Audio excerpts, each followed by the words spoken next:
Hello जी, नमस्कार। स्वागत है आपका अस्तित्व एकेडमी के इस दमदार सेशन में। जैसा कि आप लोग जानते हैं, हम लोगों ने स्टार्ट किया था क्लास 12वीं के एक नए और दिलचस्प अध्याय का, जिसका नाम था मानव जनन। इस मानव जनन के चैप्टर में हम लोगों ने क्या कर लिया था, नर जनन तंत्र समाप्त कर लिया था। और कल हम स्टार्ट किए थे, यानी पिछले वीडियो में हम आपको मादा जनन तंत्र क्या किए थे, स्टार्ट किए थे। उम्मीद है ये वीडियो आपको अच्छा लगा होगा। आप नोट्स मेरे साथ बना रहे होंगे और ईमानदारी से क्या कर रहे होंगे, उसे पढ़ भी रहे होंगे। सबसे पहले तो कैसे हैं आप लोग? उम्मीद है अच्छे ही होंगे और मस्ती से पढ़ाई कर रहे होंगे। मेरे साथ एनसीईआरटी की लाइनों को ध्यान में रख कर के पढ़ाई कर रहे होंगे। चलिए तो शुरुआत करते हैं आज फिर एक नए टॉपिक के साथ और नया उमंग और जोश के साथ, जिसमें हम लोग कल क्या किए थे, मादा प्रजनन तंत्र में एक जोड़ी अंडाशय, डिंबवाहिनी, फैलोपियन ट्यूब, गर्भाशय, ग्रीवा, योनि, भग और स्तन ग्रंथि, बार्थोलिन ग्रंथि, ये सारी चीज़ें हम बताए थे आपको मादा प्रजनन तंत्र में। और हम समाप्त कर लिए थे एक जोड़ी अंडाशय, अर्थात अंडाशय वाला भाग हम क्या कर लिए थे, समाप्त कर लिए थे। इसमें हम अंडाशय में कुछ बातों को आपको बताए थे। पहला बात यह था कि यह प्राथमिक लैंगिक अंग है जिसमें मादा युग्मक का क्या होता है, निर्माण होता है। दूसरा हमने आप लोगों को क्या बताया था कि इसकी लंबाई लगभग 2 से 4 सेंटीमीटर होती है तथा यह बादाम के आकार का होता है। किसके आकार का होता है? बादाम के आकार का होता है। दो बातें। तीसरी बात हम बताए थे कि यह कहाँ स्थित होता है, तो यह निचले उदर गुहा भाग में क्या होता है, स्थित होता है। फिर नेक्स्ट बात थी कि यह गर्भाशय भित्ति एवं श्रोणि भित्ति से स्नायु द्वारा क्या होता है, जुड़ा होता है। आगे हम अंडाशय की संरचना आपको बताए थे और फिर हम इस संरचना को बताने के पश्चात यहीं पे वीडियो क्या कर रहे थे, रोक दिए थे। तो आगे हम लोग आज एक नया टॉपिक फिर से स्टार्ट करेंगे जिसका नाम है, ठीक, जिसका नाम डिंबवाहिनी या फिर कह लीजिए तो फैलोपियन ट्यूब, इंग्लिश में इसे फैलोपियन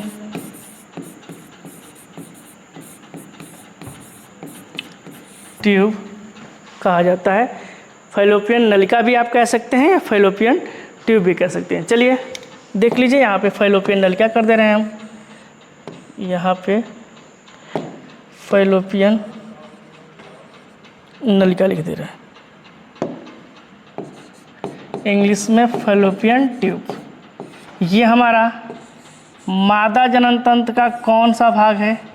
दूसरा भाग है, जिसे कहा जाता है फैलोपियन नलिका या फिर, ठीक, फैलोपियन ट्यूब। और भी इसे अन्य नामों से जाना जाता था। मैं पिछले वीडियो में आपको क्या कर चुका हूँ, बता चुका हूँ, तो उसे आप क्या करिएगा, देख लीजिएगा। आइए स्टार्ट करते हैं, एक एक बिंदु करके हम लोग सीखते रहेंगे। तो देखिएगा, सबसे पहला पॉइंट है, यह फैलोपियन नलिका, यह नलिका निषेचन स्थल है। अर्थात यह नलिका क्या है, निषेचन स्थल है। इसी नलिका में क्या होता है, निषेचन होता है, ठीक ना। एक पॉइंट हम बताएं आपको कि यह नलिका निषेचन स्थल है, या आप कह सकते हैं या इसी नलिका में निषेचन होता है। दूसरी बात, पहली बात आपको समझ में आ गई होगी। दूसरी बात कि आखिर इसकी लंबाई कितनी होती है। ये नलिका कितनी लंबी होती है या कितनी बड़ी होती है, तो कह लीजिए कि यह नलिका लगभग 10 से 12 सेंटीमीटर लंबी होती है। इसको भी नोट करिए, यह नलिका 10 से 12 सेंटीमीटर लंबी होती है। 2 पॉइंट हम लोगों ने बहुत आसानी से क्या कर लिया है, सीख लिया है। तीसरा पॉइंट, यह नलिका कितने भागों से मिलकर बनी होती है, तो मुख्यतः यह नलिका 3 भागों से मिलकर के बनी होती है। ठीक, तो लिखिएगा, यह नलिका 3 भागों से मिलकर बनी होती। कितने भागों से मिलकर बनी होती है? 3 भागों से। वो 3 भाग कौन कौन से हैं? देखिएगा, वो 3 भाग कौन कौन से हैं। ठीक, तो पहला भाग आपका है, पहला भाग आप लिख सकते हैं कीपक। क्या लिख सकते हैं? कीपक। दूसरा भाग आप लिख सकते हैं तुम्बिका। और एक अंतिम भाग होता है जो गर्भाशय भित्ति से क्या होता है, गर्भाशय से जुड़ा होता है, जिसे कहते हैं संकीर्ण पथ। ये 3 भाग होते हैं। ठीक, फैलोपियन नलिका कितने भागों से मिलकर बनी होती है, तो फैलोपियन नलिका मुख्यतः 3 भागों से मिलकर के बनी होती है। ठीक, कह लीजिए तो कीपक, तुम्बिका और संकीर्ण पथ। देखिएगा, कीपक को अंग्रेजी में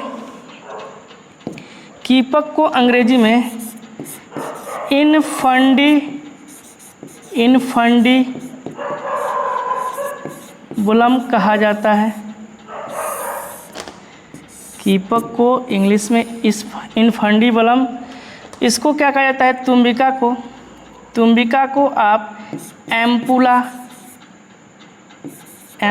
कह सकते हैं। क्या कह सकते हैं? एम्पुला। ठीक, कीपक को क्या कहते हैं? ठीक, इनफंडीबुलम। ठीक, तुम्बिका हमारा है एम्पुला। और संकीर्ण पथ को कहा जाता है इस्थमस। क्या कहा जाता है? इस्थमस।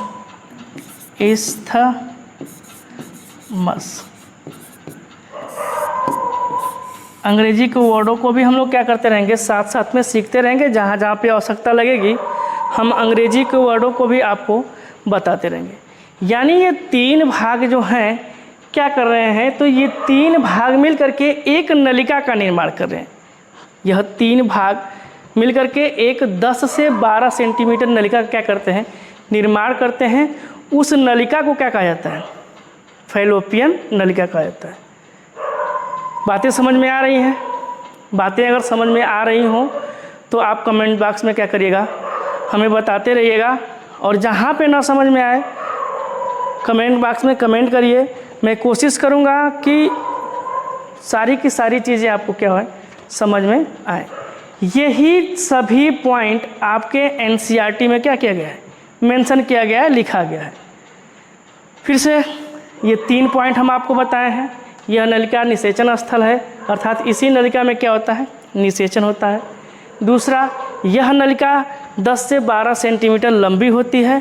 ठीक, तीसरा क्या बोले हैं, यह नलिका 3 भागों से क्या होती है, मिलकर के बनी होती है। एक होता है कीपक, दूसरा क्या होता है, तुम्बिका।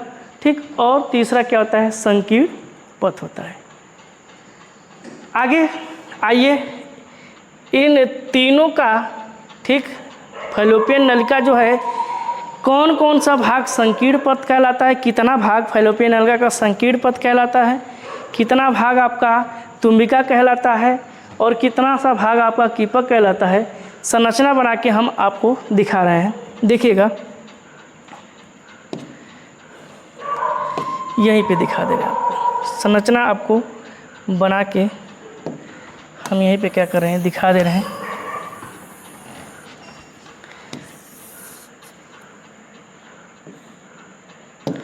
चलिए यह बातें थी। देखिए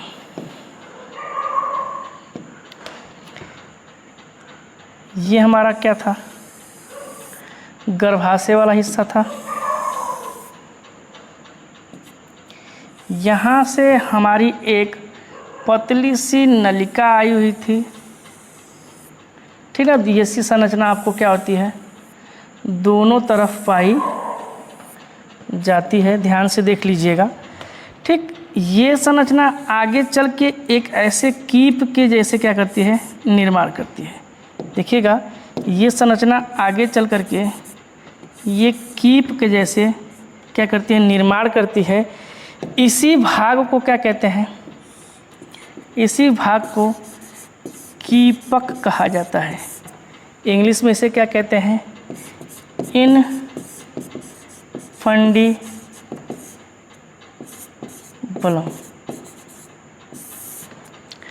और ये देखिएगा ये कीपक आगे चल करके, कीपक ही आगे चलकर क्या करता है, तो यह कीपक आगे चलकर एक ऐसे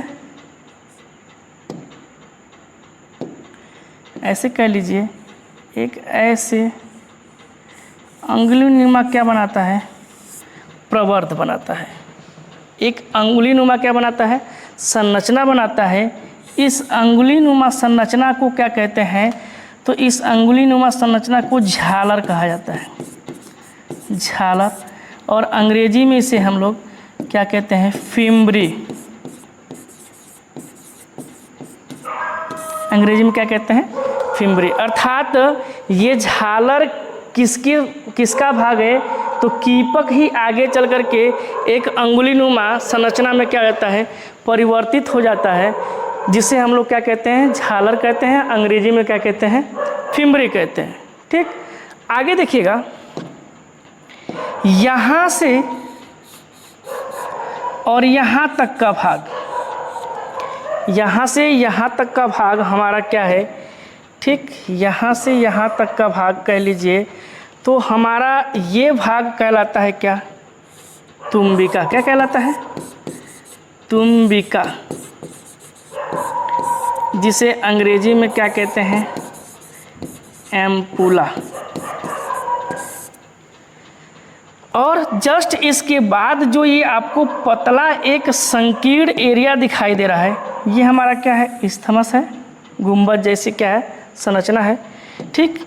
आगे ये देखिएगा, ये जो आपको दिखाई दे रहा है संरचना, इस संरचना को हम लोग क्या कहते हैं, तो इस संरचना को हम लोग कहते हैं संकीर्ण पथ। ये संरचना क्या कहलाती है, संकीर्ण पथ कहलाती है, जिसे अंग्रेजी में क्या कहते हैं, इस्थमस।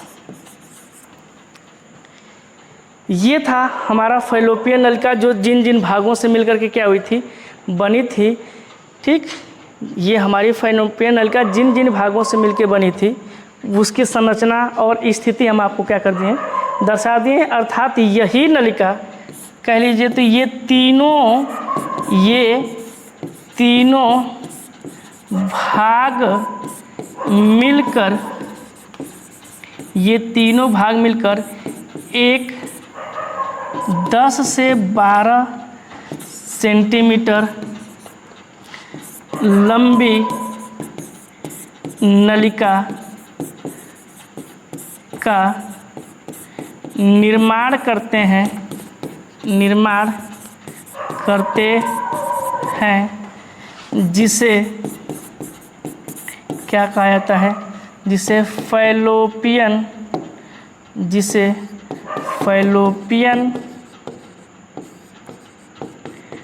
नलिका कहा जाता है।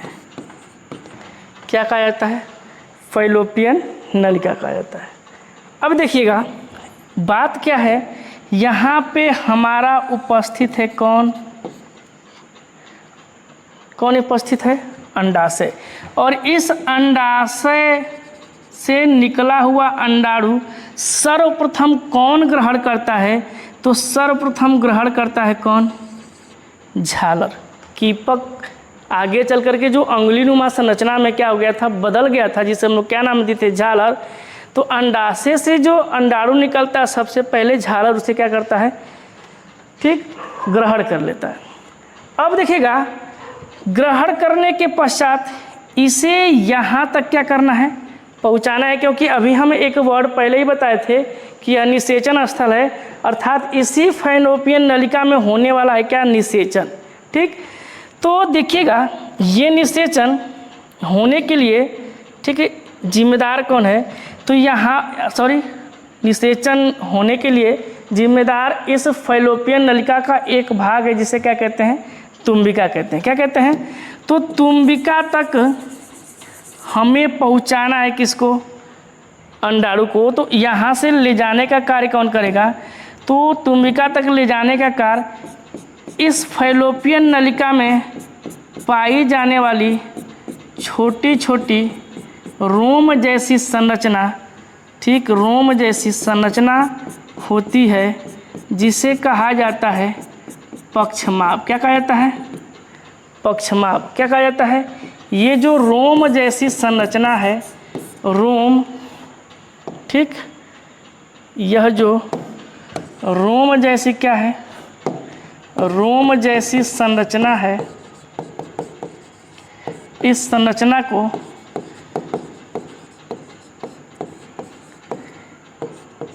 पक्षमाप कहते हैं। क्या कहते हैं? पक्षमाप। इंग्लिश में इसे सीलिया कहा जाता है। क्या कहा जाता है? सीलिया कहा जाता है। अर्थात अंडाशय से निकला हुआ अंडाणु क्या करेगा, झालर क्या करेगा, एक्सेप्ट कर लेगा, फिर वह जाएगा कीपक के पास, और यह ले जाने का कार्य कौन कर रहा है? तो ये अंगुली जैसी रोम जैसी जो संरचना है जिसे हम लोग पक्षमाप बोले, यह पक्षमाप यहाँ से ला देता है कहाँ पर, तुम्बिका वाले क्षेत्र में। कहाँ पे रहता है? तुम्बिका वाले क्षेत्र में।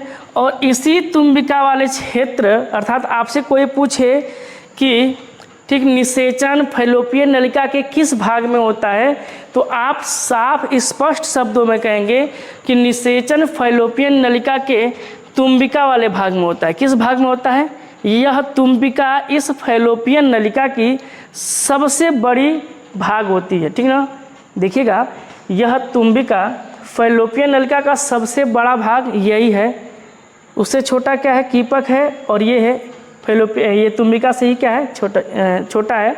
तो मेन कहने का मतलब ये है कि निषेचन कहाँ पे हो रहा है, तो तुम्बिका में हो रहा है। कहाँ पे हो रहा है? पहले की एनसीईआरटी क्या करती थी, ठीक ना, इसके जो पहले एनसीईआरटी आपकी थी उसमें लिखा था कि निषेचन संकीर्ण पथ और तुम्बिका के ठीक मिलान बिंदु पे क्या होता है, निषेचन होता है, अर्थात यहाँ पे निषेचन होता है। जबकि अब नई वाली एनसीईआरटी क्या करी है कि हो रहा है कहाँ पे, तुम्बिका पे हो रहा है। तो यहाँ तक की बातें आपको समझ में आई होंगी, ठीक। संरचना आपको दिखा दिए हैं हम, फैलोपियन नलिका के कितने भागों से मिलके बनी थी वो तीनों भागों को यहाँ पे दिखा दिए हैं। अंडाशय से अंडाणु निकल रहा है, सबसे पहले कौन ग्रहण कर रहा है ये भी हम आपको बता दिए हैं, ठीक। यहाँ से यहाँ तक ले जाने का कार्य कौन कर रहा है, तो फिर एक रोम जैसी संरचना है जो इस फैलोपियन नलिका के आंतरिक भागों में पाई जा रही है, ठीक, जो अंडाणुओं को एक स्थान से दूसरे स्थान तक ले जाने का क्या कर रही है, कार्य कर रही है, उसको कहते हैं पक्षमाप। क्या कहते हैं? पक्षमाप। यहाँ से क्या हो जाएगा, यहाँ तक लेके आएगा और यहाँ पे हो जाएगा निषेचन। और जब निषेचन हो जाएगा तो देखिएगा यह निषेचन होने के पश्चात जाइगोट में परिवर्तित हो जाएगा। फिर उस जाइगोट को यहाँ से लेकर के यहाँ तक ले जाने का कार्य कौन करेगा, फिर यही पक्षमाप करेंगे और वो जाइगोट बदल जाएगा किस में, शिशु में क्या हो जाएगा, बदल जाएगा। अर्थात अगर कहा जाए तो अंडाशय से अंडाणुओं को पक्षमाप गति कराने में क्या करता है, सहायता करता है। तो एक पॉइंट और लिखना चाहें तो लिख सकते हैं, नेक्स्ट लिख करके, ठीक, कि अंडाशय से अंडाणुओं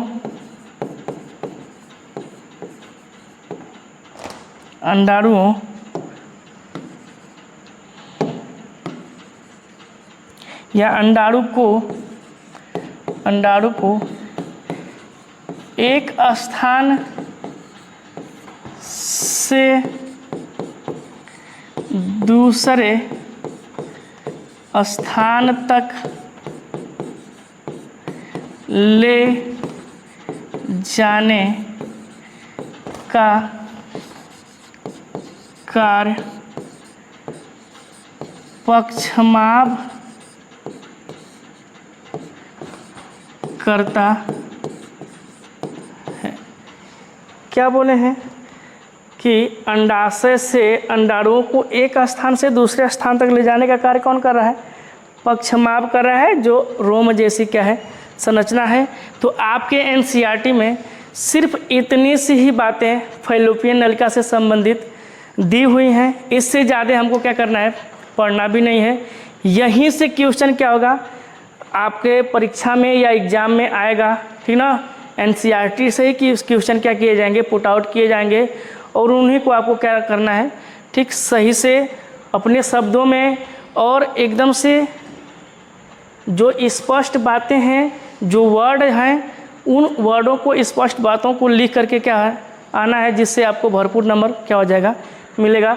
तो आज हम स्टार्ट किए थे फैलोपियन नलिका, जिसे फैलोपियन ट्यूब कहा जाता है। यह एक नलिका निषेचन स्थल है, अर्थात इसी नलिका में क्या होता है, निषेचन होता है। और निषेचन कहाँ पे होता है, फैलोपियन नलिका के किस भाग में होता है, तो तुम्बिका वाले भाग में होता है। यह नलिका 10 से 12 सेंटीमीटर क्या होती है, लंबी होती है। नेक्स्ट हम बताए हैं कि यह नलिका कितने भागों से मिलकर बनी होती है, तो यह नलिका 3 भागों से मिलकर बनी होती है। तीनों भागों के नाम क्या हैं, तो पहला भाग हम आपको कीपक बताए हैं, दूसरा भाग हम आपको तुम्बिका बताए हैं, तीसरा भाग क्या है, संकीर्ण पथ है। ये तीनों भाग मिलकर के एक 10 से 12 सेंटीमीटर नलिका का निर्माण कर रहे हैं, जिसे हम क्या करें, फैलोपियन नलिका कह रहे हैं।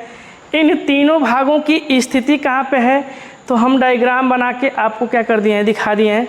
ये वाला एरिया क्या है आपका, कीपक है, ठीक ना। यहाँ से यहाँ तक का भाग आपका क्या है, तुम्बिका है। और फिर ये पतला मार्ग जैसा संरचना दिखाई दे रही है, इसे क्या कह रहे हैं, संकीर्ण पथ कह रहे हैं, ठीक। निषेचन कहाँ पे हो रहा है, तो तुम्बिका क्षेत्र में हो रहा है। अंडाणु को अंडाशय से ग्रहण सबसे पहले कौन कर रहा है, झालर कर रहा है। फिर उसको एक स्थान से दूसरे स्थान तक ले जाने के लिए कौन जिम्मेदार है, तो रोम जैसी संरचना, जिसे क्या कर रहे हैं, पक्षमाप कर रहे हैं।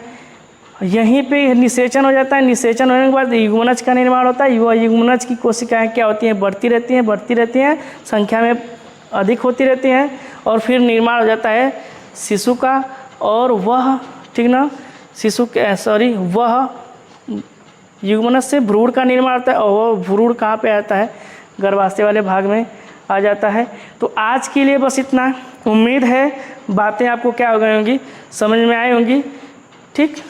कल हम क्या करेंगे, कल हम स्टार्ट करेंगे, ठीक, मादा जनन तंत्र का तीसरा भाग, जिसे हम लोग कहते हैं गर्भाशय, ठीक। 2 चीज़ें हम लोग क्या कर चुके हैं, पढ़ चुके हैं। देखिएगा पीछे एक बार हम दिखा दे रहे हैं आपको। ये भाग अंडाशय पढ़ लिए हैं, आज ख़त्म कर लिए हैं डिंब वाहिनी, जिसे फैलोपियन ट्यूब कहा जा रहा है। कल हम पढ़ेंगे क्या, ठीक, गर्भाशय। आज के लिए बस इतना ही। ऐसे ही आप हमें क्या करते रहिए, सपोर्ट करते रहिए। नेक्स्ट भाग ये दिखाए हैं, एक बार फिर से देख लीजिए। आज ये टोटल चीज़ हम पढ़े हैं, स्क्रीनशॉट ले सकते हैं आप लोग। और फिर लास्ट में बताया कि अंडाशय से अंडाणु को एक स्थान से दूसरे स्थान तक ले जाने का कार्य कौन कर सकता है, तो पक्षमाप करता है। यहीं से क्वेश्चन आपका क्या होगा, पूछा जाएगा। आज के लिए बस इतना ही, धन्यवाद।